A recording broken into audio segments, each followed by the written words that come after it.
আমাদের অনেকের মনেই একটা প্রশ্ন থাকে, আমি যখন আধ্যাত্মিক পথে চলি বা নিজের উন্নতির চেষ্টা করি, তখন আশেপাশের মানুষ কেন আমার ওপর খুশি থাকে না, কেন তারা আমাকে অবজ্ঞা করে।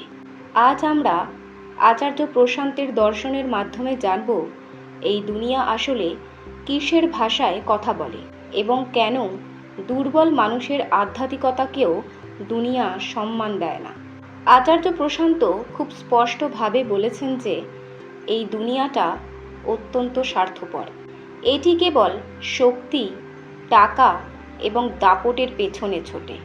আপনি যদি কাউকে খুশি করতে চান, তবে তাকে আপনার ক্ষমতা দেখান, সে এমনিই খুশি হয়ে যাবে। আচার্য প্রশান্ত নিজের জীবনের উদাহরণ দিয়ে বলেছেন যে দীর্ঘ সময় তিনি দুনিয়ার পরোয়া না করে কাজ করেছেন, কিন্তু তিনি লক্ষ্য করলেন যে সত্যকে যখন খুব সাধারণভাবে বা সাজানো ছাড়াই পরিবেশন করা হয়, তখন দুনিয়া সেদিকে ফিরেও তাকায় না।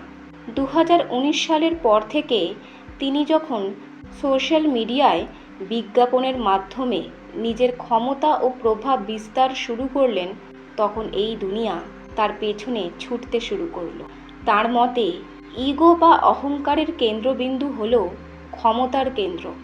এই দুনিয়া সত্যের পেছনে চলে না, চলে যার টাকা আছে বা যার শক্তি আছে তার পেছনে। তাই তিনি পরামর্শ দিচ্ছেন, হয় দুনিয়ার পরোয়া করা ছেড়ে দাও, আর যদি দুনিয়াকে সাথে রাখতে চাও তবে দুর্বল হয়ে থেকো না, কারণ দুনিয়া দুর্বলকে সম্মান দিতে জানে না। আমাদের বুঝতে হবে যে সমাজের কাছে সাফল্যের একমাত্র মাপকাঠি হলো বাহ্যিক চাকচিক্য। আপনি ভেতর থেকে কতটা শান্ত বা জ্ঞানী তা দিয়ে সমাজ আপনাকে বিচার করবে না। সমাজ আপনাকে বিচার করবে আপনার ব্যাংক ব্যালেন্স আর প্রতিপত্তি দিয়ে। অনেকে মনে করেন আধ্যাত্মিক হওয়া মানেই খুব শান্ত ও দুর্বল হয়ে থাকা, কিন্তু আচার্য প্রশান্ত বলছেন সত্য প্রচারের জন্য বা ভালো কাজ করার জন্য শক্তির প্রয়োজন। আপনি যদি রিক্ত বা অসহায় হন, তবে আপনার মহৎ উদ্দেশ্যকেও কেউ পাত্তাই দেবে না। মানুষের ইগো বা অহংকার সবসময় এমন কিছুর সাথে যুক্ত হতে চায় যা শক্তিশালী। তাই মানুষ সত্যের চেয়ে শক্তির প্রতি বেশি আকৃষ্ট হয়।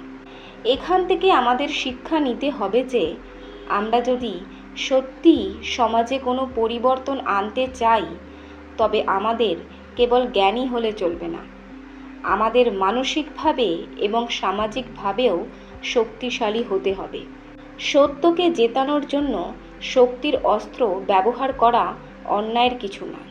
আচার্য প্রশান্তের এই কথাগুলো আমাদের চোখে আঙুল দিয়ে দেখিয়ে দেয় যে দুর্বলতা কোনো মহত্ব নয়।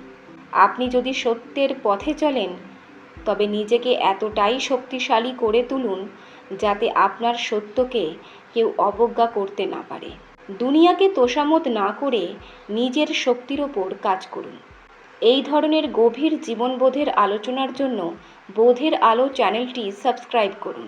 ধন্যবাদ।